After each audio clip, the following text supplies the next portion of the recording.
little dreamers, and welcome to our story time. Snuggle up tight, close your eyes, and get ready for a magical adventure. Once upon a time, in a land filled with sparkling rivers and candy-colored flowers, lived a tiny fairy named Pip. Pip had wings like spun moonlight and a laugh that sounded like tiny bells. He lived in a cozy mushroom cottage at the edge of the whispering woods. Every day, Pip would flit and fly, painting dewdrops on spider webs and teaching baby birds how to sing their first notes. He was a happy little fairy, but he was also a little bit lonely. One sunny afternoon, while Pip was gathering sweet nectar from a honeysuckle vine, he heard a strange sound. It wasn't the chirp of a cricket or the rustle of leaves. It was a big, rumbly,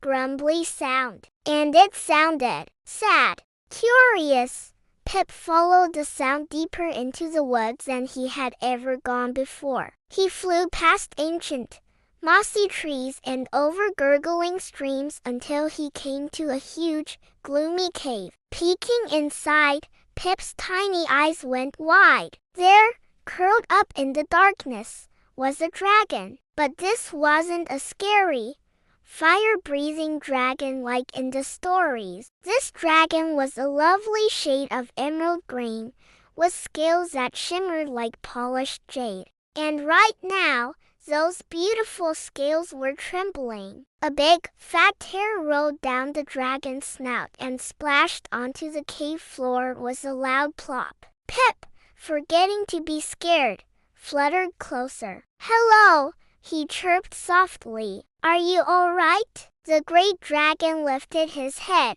his golden eyes blinking in surprise. "Who's there?" he rumbled, his voice deep and wobbly. "It's me, Pip the fairy," said Pip, landing gently on a smooth rock near the dragon's nose. "Why are you crying?" The dragon let out a sigh, and a puff of warm, cinnamon-scented smoke drifted out of his nostrils. "My name is Ember," he said sadly, "and I'm crying because I can't fly." Pip tilted his head. "You can't fly? But you have such magnificent wings." He pointed his tiny finger at Ember's huge, leathery wings, which were folded neatly against his back. "I know," Ember mumbled. "They're big and strong, but every time I try to take off, I just wobble. I tumble and stumble and end up in a heap. All the other dragons soar through the clouds, and I'm stuck down here on the ground. They laugh at me." Another tear trickled down his cheek. Pip's heart went out to the lonely dragon. He zipped over and landed on Ember's shoulder, patting his shimmering scales. "Don't you worry, Ember," Pip said with a determined squeak. "I'll help you. We'll practice together." Ember looked at the tiny fairy. "You? But you're so small. How can you help a big dragon like me?" "I may be small," Pip declared, puffing out his chest, "but I'm one of the best flyers in the Whispering Woods. And more importantly, I'm your friend." And so, their lessons began. The very next day, Pip met Ember in the wide, grassy meadow. "Okay, Ember," Pip instructed, hovering in front of the dragon's nose. "The first step is to believe you can do it. Think about soaring high above the trees, feeling the wind under your wings. Can you picture it?" Ember closed his big golden eyes and imagined it. He imagined gliding past the fluffy white clouds and seeing the whole world spread out below him like a green and blue blanket. A small smile appeared on his face. "Good," chirped Pip. "Now, let's start with a big flap. Unfurl your wings and push down with all your might." Ember took a deep breath, spread his enormous wings, and flapped. Whoosh! A huge gust of wind knocked Pip right out of the air, and he tumbled into a patch of soft dandelions. Ember stumbled forward and tripped over his own feet. Landing was a soft thud. Ember groaned. "See? It's hopeless. Nonsense," shouted Pip, shaking pollen off his wings. "That was a powerful flap. You just need a little more balance. Let's try again. This time, try running first to get some speed." Day after day, they practiced. Pip would fly in encouraging circles around Ember's head, shouting tips and cheering him on. "A little faster, Ember. Lift your head. Point your toes." Ember ran and leaped, flapped and stumbled. He was clumsy, and he fell down a lot, but he never gave up. Pip's cheerful belief in him was like a little spark, warming his heart and giving him hope. They became the best of friends. Pip would bring Ember the sweetest berries, and Ember would let Pip nap in the warm curve of his neck. One evening, as the sun was setting and painting the sky in shades of orange and pink, Pip had an idea. "Ember," he said, "I think I know what the problem is. You're trying too hard to be like the other dragons. You need to fly like you."